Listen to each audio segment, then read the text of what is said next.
Hello, my name is Matthew Granger and this is the FCTO Weekly Review and Outlook for the week of August the 6th, 2012. It was a rather strange but revealing week. Markets suffered much volatility on central bank disappointments, in particular the European Central Bank's lack of concrete action. Economic data was also mixed, but the underlying strength in risk markets was impressively strong. Despite intra-week setbacks, the Dow Jones managed to close above the 13,000 level at 13,096.17. The S&P 500 continued its march to the 1400 level, and the FTSE 100 also extended the short-term uptrend to close at 5,787. Spanish 10-year yield dropped back below 7% after an intra-week spike. The dollar index closed lower after a brief rebound attempt, while Euro-US dollar continued to stay well above the 1.2 psychological level. A couple of reasons could have helped trigger the late rally in risk markets. US non-farm payroll showed a 163,000 growth in the job markets in June, the best number since February. Also, it's reported that the ECB will secure Greece's interim financing in the form of additional emergency loans from the Bank of Greece, thus saving the country from bankruptcy.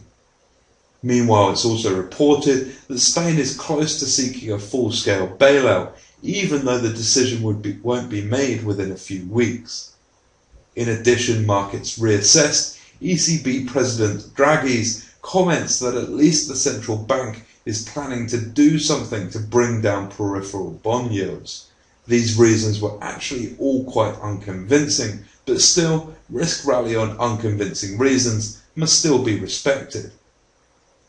Technically, the rally in stocks is set to continue in the near term. The Dow is heading to a 13,297 and above level, while the S&P 500 is heading to 1422.4 and above. The FTSE 100 is targeting the 5,989 high, and the DAX is targeting a 7,194 high. We could see these levels and above within August. The dollar index fall from 84.10 is set to continue to an 81.18 support in the near term too. Last week's developments also affirmed that the Euro-US dollar has at least formed a short-term base at 1.2042, while US dollar Swiss franc has defended parity. The Euro-Aussie dollar made another record low at 1.1602, and with the Euro-Canadian dollar at 1.2196, downside momentum has been diminishing and a sizable rebound could be around the corner. We continue last week's view to favour commodity currencies against the dollar and yen in the near term. As we had anticipated, the ECB left the main refinancing rate unchanged. At the press conference, President Draghi reiterated his comments made last week in London that there's a need to contain risk premia in the bond yields of some countries. While the governments have adopted various measures, including fiscal consolidation, structural reform, European institution building, and activation of the European Financial Stability Facility and the European Stability Mechanism, they are not sufficient. Therefore, he announced that the central bank would make outright purchase of sovereign debts with the emphasis on independence. The Bank of England kept the bank rate unchanged at 0.5% and maintained the size of the asset purchase programme at £375 billion. Only a brief statement was released, and focus will turn to the quarterly inflation report to be released on August the 8th, with the meetings to be released on August the 15th. The Federal Open Market Committee meeting was a rather disappointing one, as policymakers failed to deliver any new measures to boost the deteriorating economy.